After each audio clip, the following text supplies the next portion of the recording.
Good afternoon. I want to thank you for coming. Obviously, with the uptick in numbers, we want to give updates. So we'll be giving 3 updates per week until the numbers go back in the right direction. We want to see them go. Unfortunately, over the weekend, we had 3 more deaths affiliated with COVID-19, and I'll let our Public Health Director, Pete Mazzetti, answer those questions. Probably the biggest question we've been getting over the last couple of days is the Elmira Correctional Facility, and how is that exactly affecting the numbers in Chemung County. First of all, the dashboard reporting. That's the reporting that you folks see and you want to get every day. So we're going to change the way we do that. Starting tomorrow, you're going to see a new dashboard report, and it's going to give you more detailed information, we hope, and you'll get the information that you'll want to see. So again, we'll continue to give you the active cases. We'll give you the cases from the Elmira Correctional Facility. We'll give you the cases from the Southport Correctional Facility. We'll have deaths, we'll have recoveries, we'll have the total of confirmed cases as well as the total tests completed.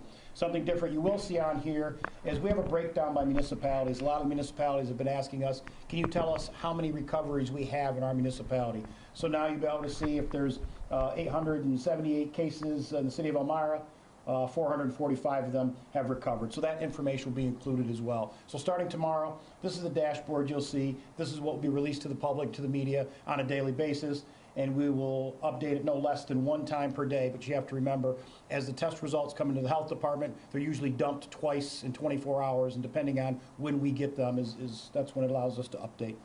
So hopefully this will satisfy a lot of the questions that the public has, that the media has in reference to the Elmira Correctional Facility. I do want to make it clear that when I spoke with the governor's office last week, they were aware of the spike of the Elmira Correctional Facility, and I was advised that although those numbers are included in Chemung County's numbers, that did not take into effect the decision to put Chemung County in an orange and yellow zone. So the state is well aware of the number of active cases we have at the correctional facility, because obviously if you do the addition, subtraction, it's probably about 115, 116 cases that we would have if we pulled out the Elmira Correctional Facility cases. So obviously we're working hard again to spread the word. Orange zone is really complicated to some folks. We want to talk about that a little bit. First of all, so the current number we have as this morning, positive cases at Elmira Correctional Facility, 431. I want to talk about some of the orange zone rules. The following non-essential, high-risk businesses are closed. There's no calling Empire State Development. There's no calling the health department or the county executive's office to get special permission to open. The governor has closed these places. Gyms, fitness centers and classes, barbershops, hair salons, and personal care services are all closed until further notice. We know it's going to be at least 2 weeks, which started last Wednesday when we were placed in the orange and yellow zone. So they are closed. There are no exceptions. When we hear from Albany that they can reopen, obviously we'll let the business owners know immediately. Dining. If you're in the orange zone, which is most of the city of Elmira, there is outdoor dining only.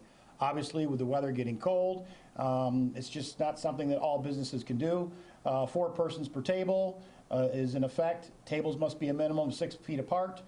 And what people are having a hard time is remembering is the food alcohol service. So remember, if you're a tavern or a bar, you had to start serving food in order to serve alcohol. So if you can't serve food inside, you can't serve alcohol inside. So if you don't have outdoor seating where people can sit and order a meal with their alcohol, then you can't open, unfortunately. You have no place. Now, you can do to-go. So a lot of the restaurants have moved back into to-go. That's what they were doing previously a couple of months ago. So a lot of them have transitioned back into to-go, and that's what we recommend. And again, we don't know how long these orange zone is going to last. The numbers aren't going in the direction we want to see them go, at least not very quickly. And again, we'll let the public health director speak to that note. School zones. Schools in the orange, it's really thrown a whole nother caveat into the situation and put that much more work on us. We were advised that even though the schools are going to remote distance learning, 20% of the teachers and support staff that go to the school, even with the kids at home, have to be tested. The schools don't have the capability to do this testing, so now the health department's saddled with it. So we are working with the school districts, obviously working with the biggest ones first, Elmira, Horseheads, and Elmira Heights, and we're trying to come up with this testing. The state gave us until Friday to get it done, so we have to have 20% of the teachers and support staff that are going to be going to the school to facilitate the distance learning tested. And so maybe Pete will talk a little bit about that too. But again, we're going to use our rapid machines that we receive from the state to help facilitate that. But, you know, in the long run, there has to be a plan. This has to be done weekly. And we just don't have the resources to do this many tests weekly without some further assistance. So we've been working on that this week. So I want to thank all the school superintendents. They've really stepped up to the plate, and we will start that testing, I believe, probably tomorrow, Pete, or Wednesday. We're going to start it. We're probably going to get it started by Wednesday, and it's just going to run, you know, on and on until we can get 20% of everybody tested. Voting, we've got a lot of calls on voting. If you've been placed in quarantine, can you still vote? So what we'd like you to do is call the Board of Elections at 737-5475.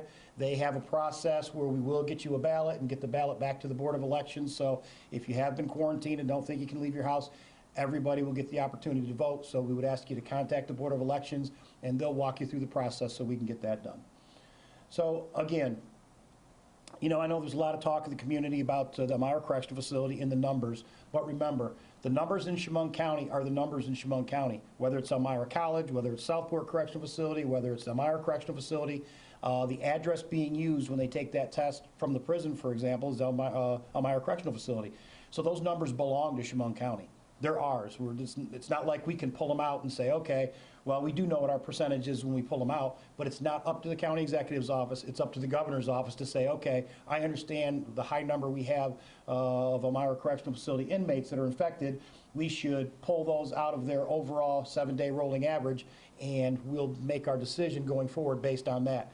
I'm hopeful that's what we're going to do, but we haven't been told that as of yet. So we know we're stuck in orange for that 14 days. So as soon as we hear something back from the state, obviously we'll comment in that area. And Pete, you want to come up and talk about some of the statistical data and some of the new charts and graphs since this weekend?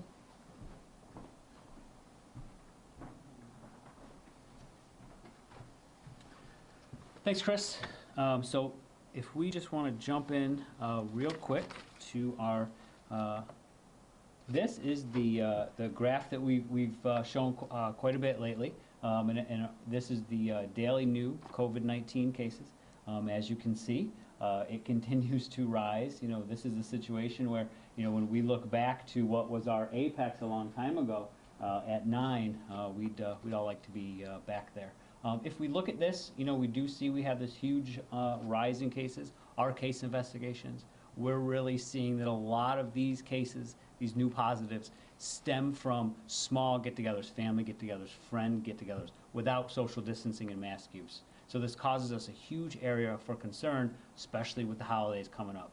You know, sure, Thanksgiving, but there's Halloween, and then after Thanksgiving is Christmas. So it's vitally important that we not forget the public health strategies that got us through these months over the summer and through the first wave back in March and April. And that's social distancing, you know, 6 feet apart or greater, mask use when you're within 6 feet of someone not from the same household. It's very important that we maintain those. We understand, you know, I heard the phrase called mask fatigue. We understand that. But really, it's the public health strategies that are going to get us through this, and we've done it before, and I think we can do it again. So, as with the number of cases, also increases our number on quarantine and isolation. So, just a quick definition: isolation is for those who are positive and sick. Quarantine are for those who are, you know, contacts to those positives. We really do a lot with those. You know, either it's a text message, a FaceTime, a face-to-face visit. We're checking up on these people for multiple reasons. 1, make sure they haven't broken quarantine or isolation. 2, follow up with them, see if they need anything. If they need anything and can't go out, we work with them. 3, check on their symptoms. There's a symptomology check. We want to monitor them, and in case they need health care, get them the health care that they need. So we're part of a regional work group with some of our neighboring counties. And we kind of take a look at these things from both a Finger Lakes region and also a Southern Tier region. So these are just to show that we're not alone in Chemung County. You know, our Southern Tier region, you know, just take a look as the new cases have gone up, the hospitalizations have gone up. Again, this is Southern Tier region, but Chris and I talked about this at our question and answer last week. Hospitalizations are up. And it begins to get worrisome after a while. I think we're at 28 or 30 some in the hospital, and we do want to maintain that ability for the hospital to take new patients, not just COVID, but there's other emergencies that arise in the community that aren't COVID. So Finger Lakes. So again, we're not alone. When we look to our neighbors, they're starting to see something similar, just like us. So this is testing. One thing that I can say, one caveat that I'd like to mention, is when we go back to here, back in March, April, our ability to test was very restricted. One, the resources weren't there. Two, rules were then put in place for who could get a test. So there was times where, based on the symptomology, there were a lot of people we would have liked to test but had to turn them away. So as a caveat, these numbers most likely could have been higher back then at the beginning of the pandemic. So if we just look at our testing, and again, Chris had mentioned this last week as well, our testing capacities are far better than they ever were before. And again, for us, the local health department, to have both the PCR, the long swab to be able to send to either Wadsworth or another reference lab, and the rapid test machines is something we could have only dreamed about, probably 2.5 months ago. And again, Finger Lakes testing is the same. So the testing across the board is up. So we do get a lot of questions on the 7-day rolling average.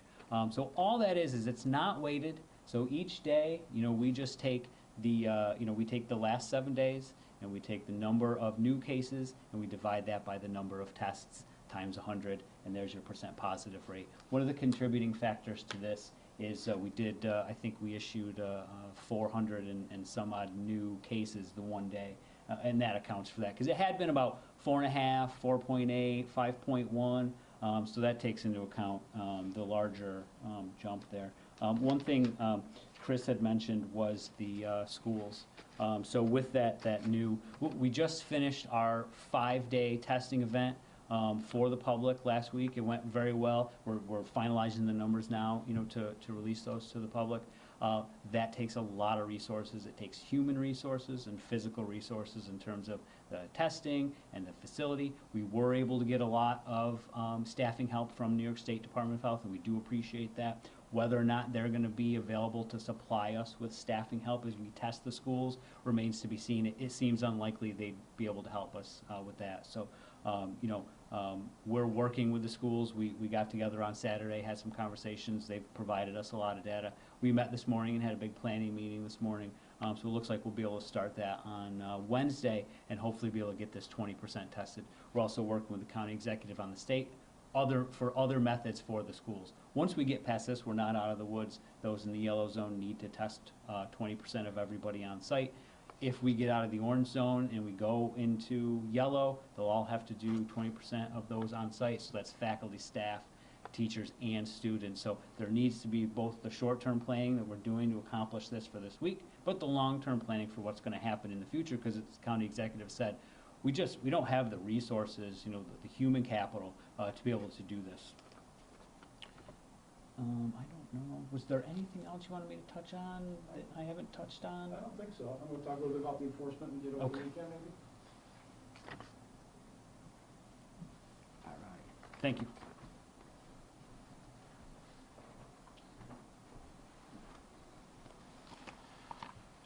So I want to thank our local municipalities, Horseheads, Elmira Heights, Big Flats, Town of Elmira, City of Elmira.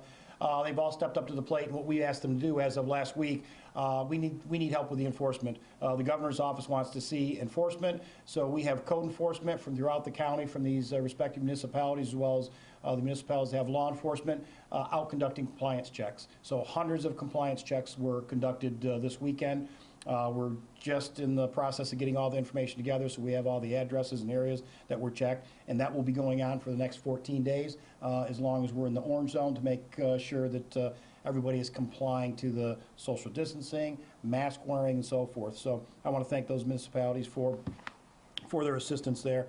And again, we're continuing to look for a catalyst as to why these numbers have gone the way they have. Whether it's the state of Pennsylvania, whether it's the couple of the clusters we had initially that sparked this community spread, we're not sure.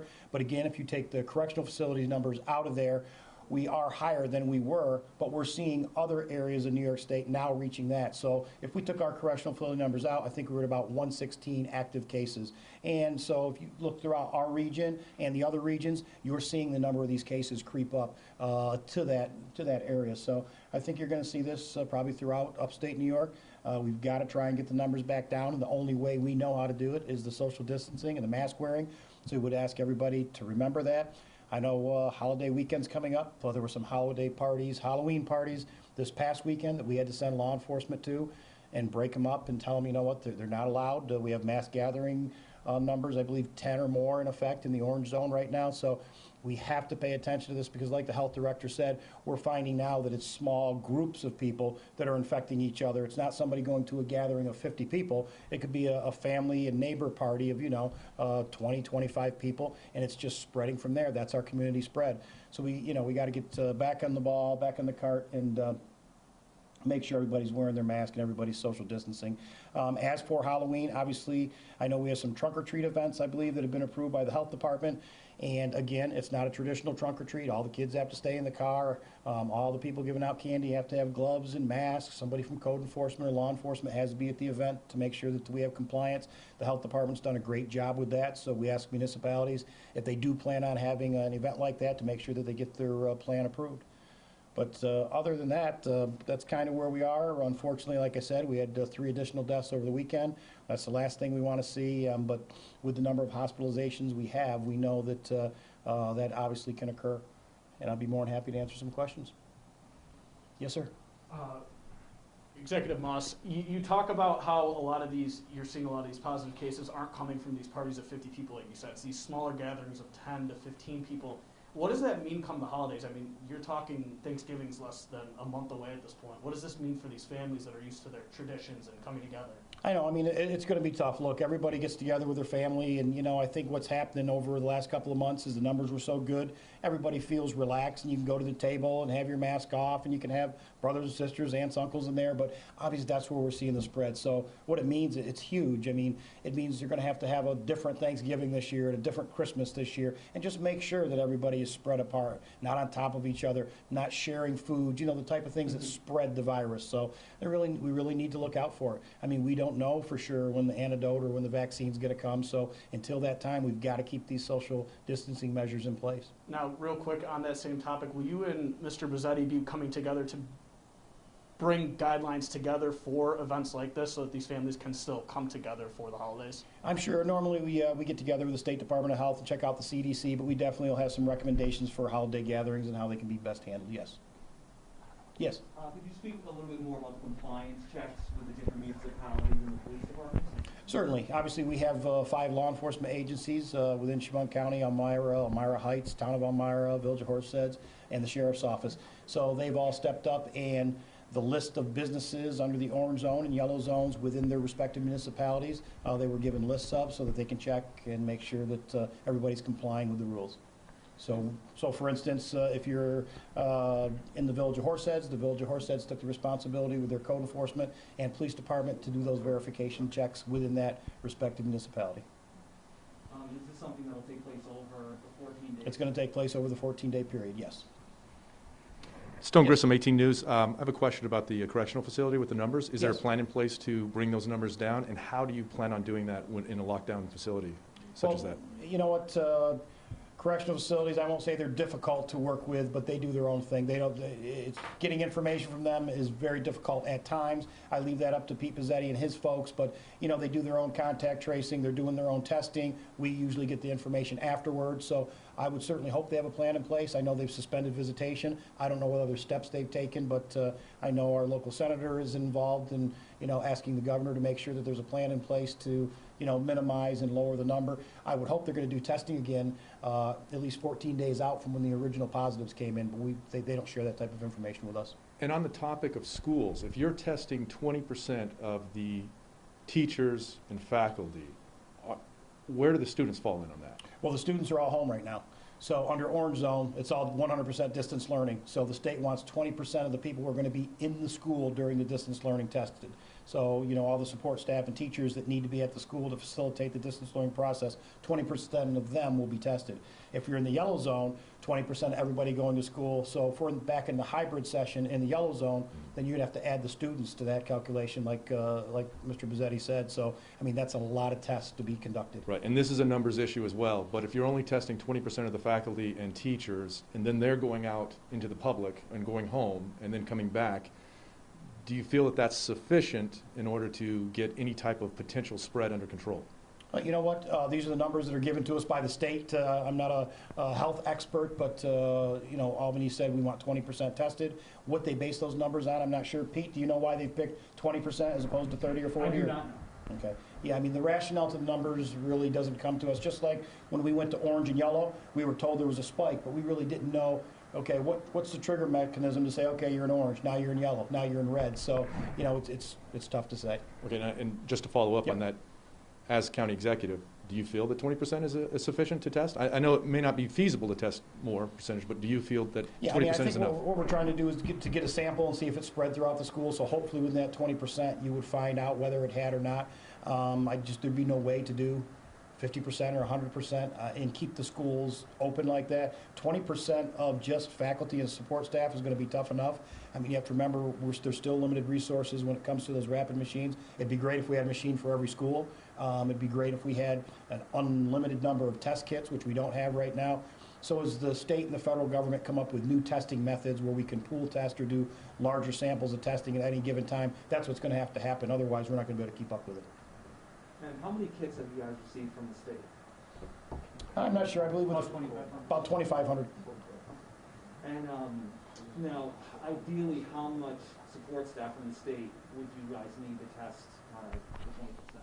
Well, look, with 10 machines and they only test every 15 minutes, there's only so many tests we can do a day anyway. We were covering about 230 to 250 last week per day, I think. And we had some support staff from the state, and then the majority of the staff were from the county. But I mean, we've been fortunate, but you have to remember, folks are getting tired. I mean, my county health department staff's been running 7 days a week, 12-hour days. I have personnel assigned from probation, from the Parks Department, from the Youth Bureau, from the Sheriff's Office. They're all assigned to the Health Department. So, I mean, those are all gaps that haven't been filled because that's the kind of staff we need to keep up with the tracing and the testing and so forth. Can you comment on a possible COVID cluster at Woodbrook at all? Do you know Pete? anything about that? Are you aware of any COVID cluster at Yes. Woodbrook? Yes, we are. Pete can comment on it. So, you know, we're working with both the hospital as well as the administration at Woodbrook to put in place policies and procedures to assist them with their increased number of cases in both patients and staff. And again, look, all the information's out there. We try and get it to the public. You know, the question of, for instance, why can't we get the numbers, the correctional facility numbers pulled out of the day numbers? Well, we can, but you have to remember, IT's worked all weekend just to fix that dashboard so we could do that. So it's not a matter of I can just call up and tell my IT director, bam, bam, bam. They've been working on that Saturday and Sunday so we can get this done and have it up by tomorrow. So, you know, we're listening to the public. We're trying to get as much information out there as we can. That's why we have these press conferences. That's why we do the town halls and so forth. So by all means, believe me, we get hate emails and text messages and phone calls all day long. But you know what? There's only so much you can do in a day with the resources that you have. And how many faculty are we talking about when we have to test 20%? I can just tell you the Elmira City School District alone is about 170. I believe that's our 170 is the 20% or 170 is to 20%. Yeah. And that's just one school district. I mean, that's the largest, but I believe I saw Horseheads was over 100 as well, though. We're looking at about 430 tests we got to complete before Friday. 430 tests before Friday, then they have to be done on a weekly basis, and that doesn't include the students. Okay. Anything else? All right. Thank you very much. Appreciate it.